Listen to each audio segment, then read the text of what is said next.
Howdy, folks. Welcome back to the Weekly Trending Fandom Show. And as you can tell with our most... Wait a second. Why am I going first? 2.0. What the hell? Where's my hand? There it is.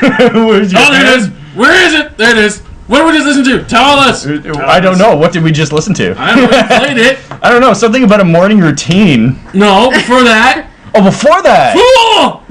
Oh, before that, we were listening to White and Nerdy by Weird Al. Yeah. And then after that, morning routine, Dexter. There you go. Not too bad. Not too bad. And all that, folks, welcome back to the Weekly Trending Fandom Show. We talk about a whole bunch of really crazy cool stuff.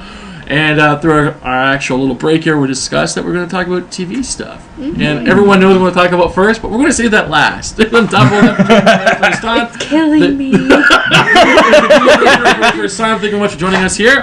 Basically, you listen to us live on the radio, which is 100.3. Plus, on top, you can hear us through the Rogers Television Network, which is 146. Plus, on top of that, you can stop by the station's website and hear us live through that, which is www.soundfm.ca. Plus, on top, they can also stop by our own website, which is part of the show, which is www.wtfshow.com/live. So, let's roll in with some TV stuff. Yay! TV stuff. All right, so let's start off with the Emmy Awards. How was that this year? Did anyone see it? No. Anyone? No, of course not. I've seen bits and pieces, and I watched all of them. I saw and pieces, the best like a massacre and stuff like that. Cause that's the only stuff I care about, anyways. Well, one of the few things I found interesting is that Walking Bad walked away with a couple awards this year, which isn't too bad. Yeah. Yeah. Dexter got nothing. Oh. Oh, well. Oh, we're past the first season. They already got their awards. Yeah. They're not breaking news or anything anymore. It's coming to an end. Actually, it has come to an end. Not coming to an end. Well, yeah. Don't remind me. It's depressing. All right. Maybe we'll focus on this for a bit. Yeah. And move on. So what do we think overall? Who was the presentation again this year? Neil Patrick Harris. There we go. And how do we think of his actual awarding? Neil Patrick Harris seems to do an amazing job when he hosts things. He asks them, or they ask him all the time because he's so funny and everyone loves him and connects to him, kind of thing, right? And he did. Well, everyone was like wondering where his little musical number was because he always does a musical number at the Emmys. And this year, it was pretty interesting, actually. He saved it till, like, halfway through, and the song was all about how they're trying to, draw everybody back in. And so he's just, like, singing and dancing, and then these girls come out in their little gold bikini things, and they're doing all this dancing. It's pretty hilarious. That's cool. Pretty awesome. That's cool. Yeah, because the thing is, I've heard nothing but good things from this year, from the Emmys, from his presentation, to everything. So it looks like that. It looks like these old, boring award shows are finally getting decent again, but that just might be me being optimistic. Yeah, I think that's a little optimistic. For sure. So does anyone know who won for Best Drama this year? I don't know. No. I don't remember. Don't know. Nothing? All right. No. Well, we'll move on from that. Best drama? No. The only important thing to me from the Emmys was Stephen Colbert walks away with an award. There you go. That's over Jon Stewart. So over Jon Stewart. He's going to hold that over his head for a long time. A long time. I wouldn't be surprised if it's sitting beside him for a little while. Oh yeah, for sure. With his other accolades and awards, and he time shares other people and stuff like that. Oh, of course. We should be winning awards for the show. For what? I don't know yet, but it would be kind of cool to have a couple of awards in the background besides the tripod. Oh yeah. Maybe we'll get some gold paint for the tripod. There we go. All right. So that being said, new stuff that's coming up. What is it? CSI? No. NCIS is coming up. NCIS. Going to new season, plus there's also a spin-off as well on CBS. Oh no, so we have NCIS Miami, NCIS Vegas, NCIS, okay. NCSI Toronto, what? Wait, what? No, that one I would watch. Exactly, America's looking at the Canadians, who knew? It's just like, I stopped watching that Survivor show because I'm like, come on, you're all doing this in like warm, sunny weather. Do a Survivor Canada in the Algonquins. There you go. What was that guy? Survivor Man? You ever see that? Survivor Man. Yeah, because I saw a couple of guy, episodes. like, just went out like with a coffee can and with some bubble gum. Yeah. Just went out there and said, "This is how we survive in the real wilderness." And it's like, it was an awesome, boring show. Yeah. But it was all Canadian. It's like, yes, we're gonna survive in what was it? In the midwinter up in Newfoundland. And the thing is that there's like snow everywhere and everything else like that, and there's like there's actually abandoned towns because it's just so bad to live there to walk away from. So he's in there doing his thing, going, "Yeah, we're gonna survive here." Blah, blah, blah. It's like, oh my god. No, thank you. Another interesting Survivor show. If you took a bunch of pop star celebrities, put them in a mall at the front door, and say, "Okay, guys, you have 30 seconds. Run." Run! And then just see what happens. Like your security guards will be here at the doors and will be ready to pull you out if they need to. That's funny. But good luck. Yeah. Now, speaking of surviving, Robin Williams. Going through some severe hard times right now. Yeah. Really? Second time divorce. Don't get me wrong. I will meet that one fantastic person in my life, and first words I want would be prenups. I'm so sorry. I've seen all of these actors work their asses off and just have them sued. Nothing. Exactly. Robin Williams at the age of, 16 change now? Yeah. He's now heading back to television because he has to, because everything that he has is now gone. Yeah. Crazy. Also tell that Paul McCartney as well went through a divorce with a one-legged chick. And didn't get a prenup. Lost half of his stuff. That's ridiculous. Like, wouldn't that be the first? Like, I don't care if you love them or not, but I know for damn sure I'm going to be signing a prenup because I want to protect myself. I want somebody being like, "Oh yeah, I mean, we're married. I can take half your stuff." No. If there's only more girls like you, that'd be awesome. I keep meeting the wrong ones. There is the other option. Which is? Not getting married. There is. But I've considered that. But after a while become what is it? I don't want to be a spinster. A spinster. I want to get married. I don't want to be like that crazy cat lady that lives alone. But what's it called? Common law. Common law. That's it. There you go. 2.0 wins it. Yay. There we go. Before you get your name title back in, there you go. There's your prize. But common law. That's there as well. It's becoming more commonly the way to go. Anyway, it's just you know, you can like still have kids and stuff, and just without the legal obligation kind of thing. Yeah, so. Well, it's all getting more complicated because as before, there was reasons why certain things take place. I don't know if the laws have caught up with how people are living these days, because now what's going on is that 30-something, 40-something people are getting together, not having kids, not getting married, stuff like that. So it should be interesting how things work out in the next little while. All right, so basically we're with you, Mr. Robin Williams. Hopefully things will work out. Hopefully things work out. I mean, his new show looks pretty awesome, though. It does. It looks interesting. I haven't actually gotten to catch the full commercial for it, but I personally haven't seen this yet. Oh, so I've seen this commercial. How's this working out? It's like him and his daughter run an advertising firm. Oh, Jesus. Isn't it? It's an advertising firm. Yeah, I think so. Or marketing something. Blah, blah, blah. Anyway, so she's taking charge, and he's kind of taking the back seat, getting ready to retire. And he's gone a little crazy. Awesome. And he says all this. He doesn't have a filter, and like. So it's pretty improving. That's awesome. Yeah, and that's basically, they did like a behind the scenes kind of thing to like promote the show, and that's basically what it is. They're just saying we just give him the general outline for what's going to happen, and he just runs with it. Perfect. So I guess the question from all of this is, when are we going to see Eddie Murphy come back to the small screen? Oh God, please no. So he will be a rival. I can totally see this happening. Because basically back in the 90s, one of the few things that really got my interest in doing what I wanted to do and stuff like that is that the big stand-up people, Robin Williams, Eddie Murphy. Yep. And they were awesome. They were just freaking great. It's still fresh to this day. So it's like Eddie Murphy sometimes has a hard time with movies these days. I mean, like, a lot of trouble. Yeah. So it'll be interesting when he makes his way to the small screen. So it's interesting. It would be interesting. I think Eddie Murphy should probably hit up a YouTube channel first. Yeah, he'd probably be more popular on YouTube.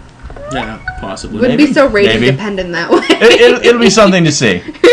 Yeah, no, for sure. Who texted me here? Let's have a look at this. Somebody. Oh no. Let's give this person some airtime. No, they don't get airtime. No, okay, fine. It's all good. So anyways, to move forward with today's show. Moving forward with that. I guess the last little bit to talk about is this crazy little show called Dexter. No. We're not at Dexter yet. We're not at Dexter yet? What about this awesome show that's coming out, that's starting up tonight? Are you talking about something we're saving for our comic book segment? Possibly. There we go. Come on. Okay, fine. We will kill it at that. For sure. We will stab it in the heart. There we go. Remove a couple of limbs. Dexter. Okay. Do you want to go first? Because I'm gonna rant a little bit. All right. The funny thing is, I think I know what the people were doing behind Dexter. The thing is, listening to you two talk about it, I think they did a fantastic job of it. Okay. However, I'll give the floor to you guys to rant and rave about this, and we'll take it from there. I think it was from my. Remember, it's a TV show. I don't care. Now, this comes into a very interesting discussion, at least on my end, because I've seen some backlash on a video game by the name of what was it? Crap. I don't remember the name of the game anymore. Mass Effect 3. It had a horrible ending, and all the fan base just blew up and said, "Hey, why did you give us this shitty ending for an amazing game? We want you to redo this." And the creators, the writers for the game, said, "This is our intellectual property. You have nothing to say about us doing this whatsoever. I know you're fans, but." You don't run the show. We're the writers. We can do whatever we want. Now, I'm seeing roughly the same thing happening here with the series finale of Dexter. I was so mad. I'm kind of disappointed in what happened. Here you built up this entire season showing that Dexter is evolving beyond just a killer. He's human, and he has emotion, and he cares. You're showing all of this, and then at the very end you just go, nope, he's just a killer. And that's it. No, that's it. I'm sorry. That's who he is. He can't change. He can't change. He abandons Harrison and Hannah, obviously, and he's just like, I have to protect them. It's like, you were fine. You were fine. You've shown us that you've been evolving. Yeah, okay, Deb died. I know that's one of your anchors to the real world, but you have Harrison. Seriously, Hannah. you've showed us that you've evolved beyond that. I mean, you got rid of that voice inside your head of your dead dad. Big step in the right direction. Dark passenger. Yeah, dark passenger. Well, essentially, you've gotten rid of that, so you've evolved beyond that. So, why are you giving us this ending where you're essentially committing suicide? Not really. Of going into the storm, really. Now, in terms of I kind of see that as bad writing. Totally. Here you were jumping the gun. Now, I would have accepted this ending if in driving into that storm we had Harry show up. Yeah. If we had Brian show up. Yeah. If we had Dokes show up. If we had those three people show up and saying essentially, what the fuck are you doing? Or even if you just had Harry and Doak say, what are you doing? You're giving up now? This is ridiculous. Seriously. Yeah. And then at the very end, where he's sitting down at that chair as a lumberjack, you have Brian Moser come up behind him and say, "Hi, little brother." That would have made it so much better. I'm just really disappointed because this whole season I've been waiting to find out how this is all going to end, and I thought it would be this big spectacular event, but no, not really. No, Hannah finds out that he's dead.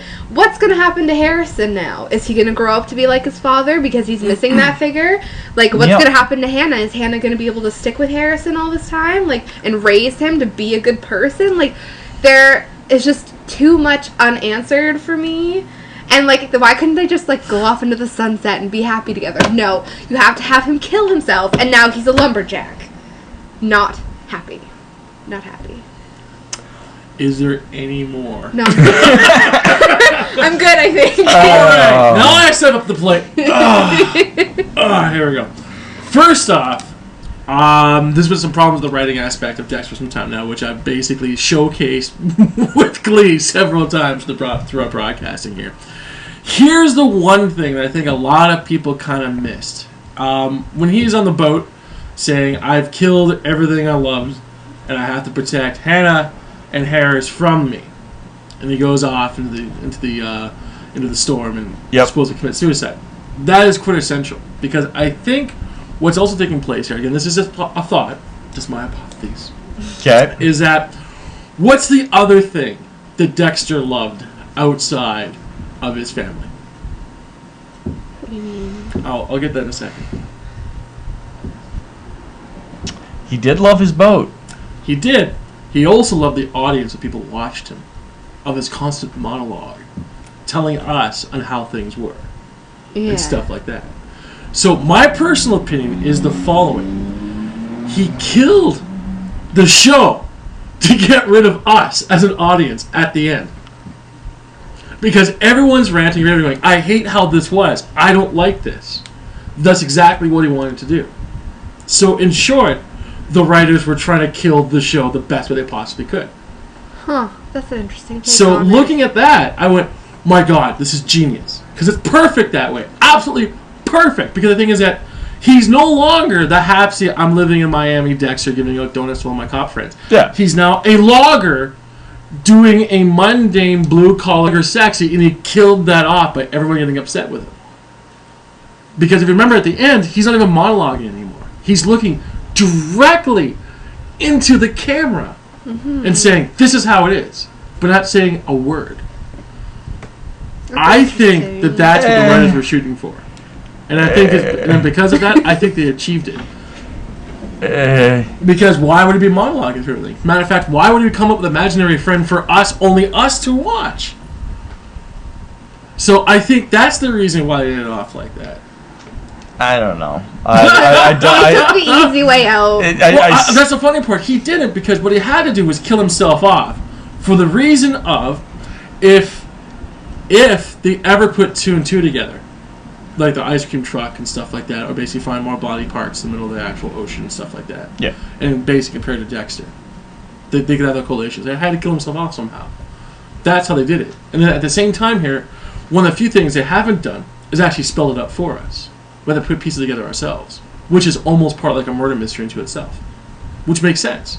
And on top of all of that, there's also talks of an actual spin-off taking place. Yeah. Now, granted, as I said before, through multiple critiques of the different episodes, there have been problems with the writing and stuff like that. At this point, there can't be much of a spin-off. There's no one left unless they go after Harrison and Hannah. Well, there's that, but the thing is, if you remember, this is Miami, so you still have the police department that's there.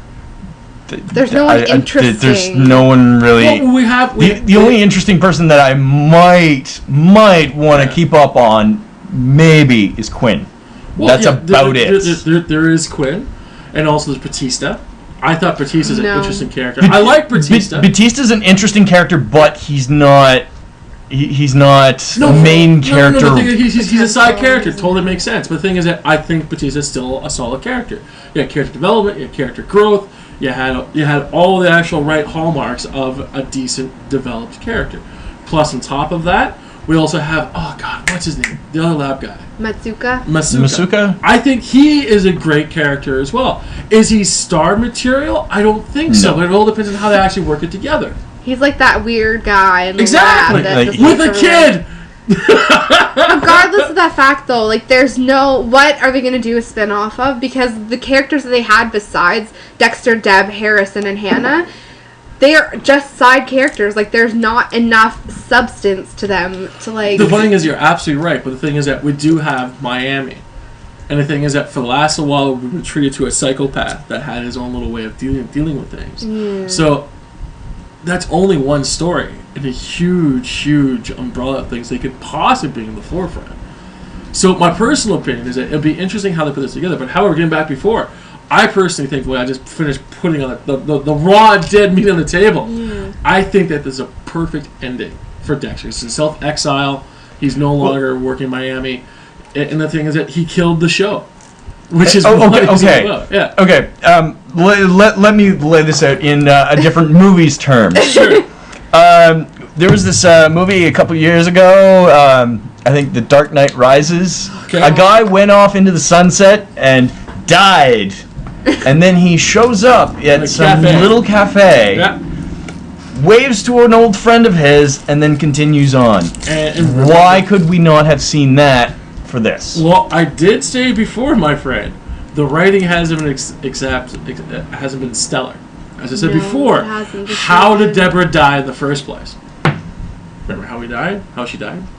Yeah. Yeah. And the thing is that was because of suspension of disbelief. As an example, we have this international police officer tracking Dexter down, doing his thing, all the kiss me.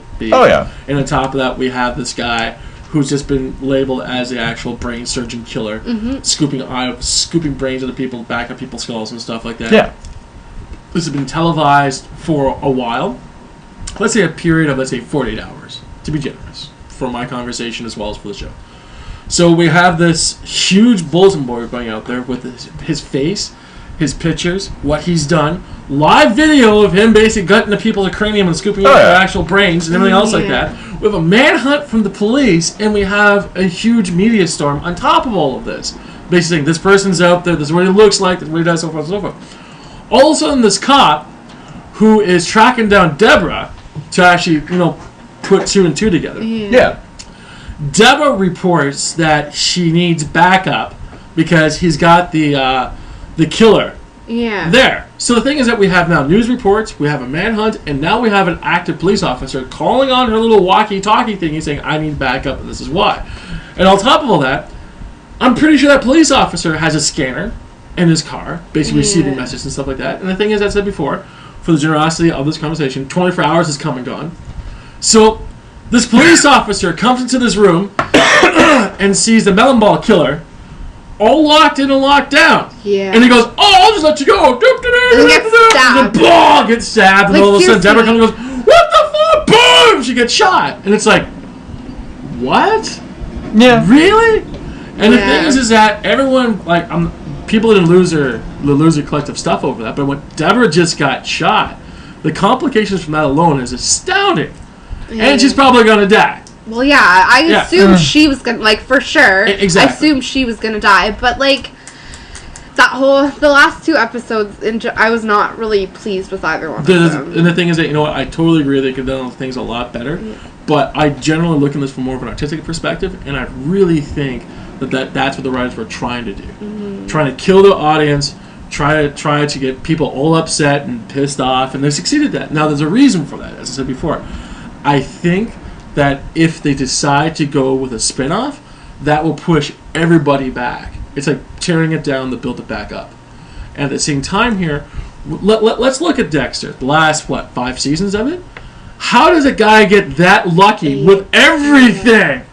You don't. My honest opinions we talked about throughout the break, they should have cut off at season 1 and called it a ding. But, however, since we all like Dexter, they kept pumping up more issues. The only thing you could possibly say is that, thank God, it wasn't the same writers of Lost. Oh, God. No, that was a mess until itself. When you introduce a new story tactic calling sideways storytelling, it's like, what? So it's just craziness. And also on top of that, listening to your critique, if the other imaginary friends of Dexter's popped up, which was Dokes, etc., etc., etc., it would make Dexter look more crazy than he was sane. Because if you have all more imaginary friends that pop up, it's like, what the hell is this?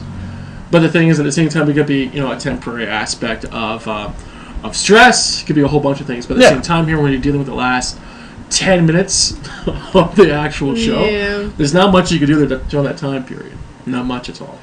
And at the same time here, remember the 5th of November.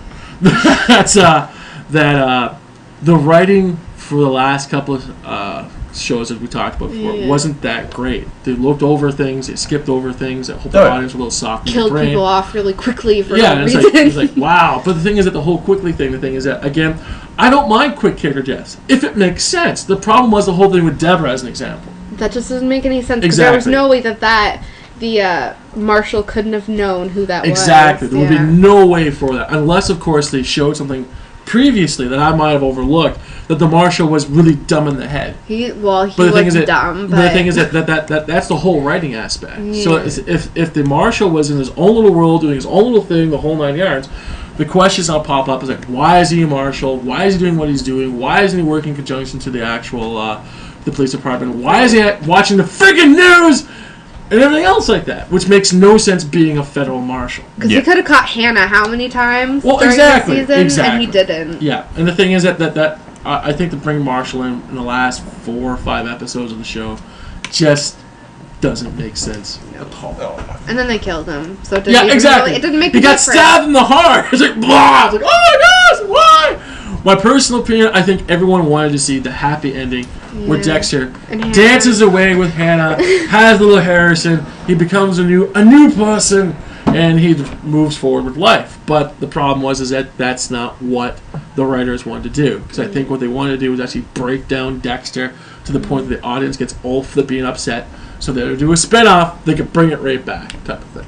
But, however, the thing is that maybe the story is not over yet. Maybe there might be more of this story. That's true. So the thing is that everyone losing their minds, like, oh, people, come on. First off, we're talking about a 5th season, 5th or 6th? 8! Oh my goodness! An 8th season show that has problems that that we could see in our basic stage of critiquing. And we're looking at this, like, we pulled almost every episode apart and said, this is what worked, what didn't work, so forth and so forth, like, why are you guys doing this? But they went ahead and did it anyways. So I personally think that's what's going on. So from an artistic perspective, it's Dexter killing off his own audience, which is very funny. Because remember, at the very last scene of the actual show, it's him staring directly into the camera. Mm-hmm. Plus, on top of that, as I mentioned before in previous episodes as well, Dexter and was married. So they had a marriage, and that was also a breakup, too. Mm-hmm. So how do you work that into everything? You know what I mean? So there's a lot of stuff that's happening with the show. Plus, on top of it, the lead actor, Dexter himself, was diagnosed with cancer. Yeah. Michael C. Hall? Yeah. Yeah, so the thing is that he's dealing with that. So it's like... Didn't he get over that? Yeah. Yeah, but the thing is, you really don't get over it until several years down the road. But even then, it impacts everything. Well, yeah, because he looks like he's been through hell. Yeah, that's what happens when you get chemo put in your butt. So the thing is that there's a lot of stuff happening behind the scenes of this particular show. My personal opinion, maybe they should have killed it in episode 7. No pun intended. Maybe even season 6. But the thing is that overall, I personally think the show ran its course. I personally think the show ended off on a good note because ratings weren't slumping too bad. People were still talking about it. People were genuinely excited. I personally think that we've got spoiled as a viewing audience because we want the happy ending. We didn't get what we wanted. It's like, screw you! So the thing is, again, there's been talk about doing a spin-off. And it should be interesting if they keep the story going. Yeah, for sure. Yeah, personally, it'd be awesome if Dexter comes to Toronto with his logging company. That would be awesome. That's just me being silly. Make him Canadian. Exactly. I'd be okay with that. And he runs into this guy by the name of Logan. It's like, but the thing is, there's so much they could do. And the thing is that I personally don't think the character is dead. I personally think that he's in temporary exile. But it'll be up to us as the viewing audience if we want to have a second run or a spin-off from this, which would be very interesting. I don't know. Maybe. Depends on who it is. And they have to get better writers. You could. You know what? We think so. Yeah. Honestly, why wouldn't someone be picking up Frank Lundy's old papers? Yeah. Yeah, that's true. Yeah, and as I said before, folks, there's no reason. Like, personally, my honest opinion, I think anger is a waste of emotion because it's a waste of energy. What are you going to do? Get all angry, get all red-eyed, start smashing stuff? Great. When you come back from that, you smashed all your shit. There's nothing left. And on top of that, we go online and say, I hate Dexter. Come back that 4 months later, there's this fantastic spin-off going, well, I was an idiot. It's like, yeah! True. I don't know. Why don't we just go and ask Mr. Bruce Banner, or sorry, not Mr. Dr. Bruce Banner. My bad. Sorry. We'll forgive you. But again, I think they try to do an artistic aspect to it, and I don't think it quite resonated well because if you remember, leading up towards this, Dexter wasn't talking to his audience anymore because the character itself was changing. Plus, on top of that, his dark passenger, aka his best imaginary friend ever, was no longer there. Especially like the biggest line I didn't like is when his imaginary friend looks at him and says, well, it looks like you're grown up, Dexter. You don't need me anymore. And he goes, well, yeah, ping gone. It's like, what? I thought that was horrible writing. I'm just going, no one's complaining about that. But Dexter I'm not complaining about it because it was just so cheesy and it was a true father-son moment. It was, I'm gone. Bye. It was time for him to move on. I don't... whatever. Come on. It could have been worse. It could have been. Deborah could have died. Oh, wait a minute, she did! I have nothing to say. There you go. So, we worked out of our system, and thank you very much for joining us for the Weekly Training Fandom Show as we basically give you therapy over your Dexter hump. You know what I mean? And to let you know, hopefully people at Showtime will actually come up with an actual spin-off of Dexter. Because again, there's great characters in that universe. There's a lot of leads, there's some loose ends that could actually be, monopolized on. Plus, on top of that, who knows? Maybe they're cloning Dexter even as we talk right now and bring a sci-fi aspect into it. Oh, God. Wonderful. Yeah, that'd be great. So, there we are. With that being said, anything else you want to add to TV stuff? Nope. No? Okay. No. One little quick thing I'd like to talk about. Wrestling stuff happened over the weekend. Not too bad. Bring some interesting stuff in that. So no one's watching wrestling by myself with that, so I've only watched it half-assedly, so we won't go too much into that. But however, moving on into animation stuff, part of our TV segment, Legend of Korra, episode 3 came out. Anyone seen that at all? Episode 3. Yeah, have you seen it? No, it's great stuff, man. Really, really great stuff. I personally think it's saving the North American animation industry at this stage of the game, because when you got Hulk Asians of Smash, and you have a whole bunch of other pure drivel that's coming out, there's not a lot of smart stuff coming out of animation studios. Because what all trying to do is capture that kid demographic, which brings toilet humor and smashing of things. So, and also on top, I'm watching some great anime as well. There's this fantastic website called watchcartoons.com. Some really good stuff on there. One of the few things I've actually just finished watching is called, Art Sword, something like that. Damn, I'm screwing up the name, but it's really good. Oh my gosh, I'm very impressed by this. It's dealing with these kids in this actual digital world. And now it starts off. And they have Digimon? No. Heathen silence. Anyways. Oh, okay. Very good. So, anyways, it starts off with these kids playing this multiplayer game thingy, like WoW and stuff like that. Yeah. Okay. But the funny thing is that the creator of the game shuts off the connection to the kids, and they're all jacked in like Cyberpunk. So the kids can't get out, and they're stuck in this thing for 2 years. And the only way to get out is actually defeat the final boss. And that's all. This actually sounds like a comic book that I was starting to write back in high school. I thought it was really cool. I'll put some links on the actual Weekly Training Fandom page. Again, I'm going through some Mad Cow stuff right now, so things I can't remember the full name. Plus, I know Accelerated World also came out as well. I'm really big on that. Really, really good. I like the writing behind that. It's sort of going a little soap opera-ish right now, but the thing is, it's been around for at least 20 episodes, so it'll be interesting how that wraps up. Plus, on top of that, I Am Zombie Season 2 came out. It was interesting. These characters are bouncing around doing their thing, but no real cohesive story, plot, or the case may be. But the characters are lovable and squeezable, so it's always good for them to Zombies sounds about right. Yeah. So again, the thing is, I post all these links on the Weekly Training Fan page, and again, cool. The website I'm going to a lot is watchcartoons.com.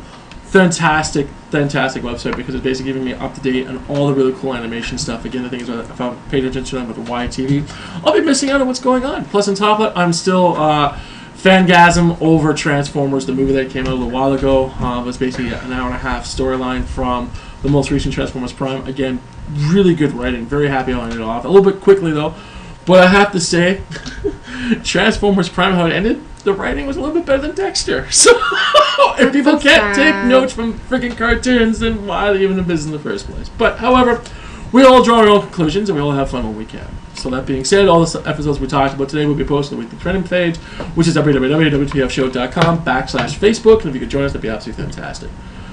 There we go. So, that being said, let's take a break. We'll come back with some more stuff. How's that sound? Sounds good. Excellent! Yay!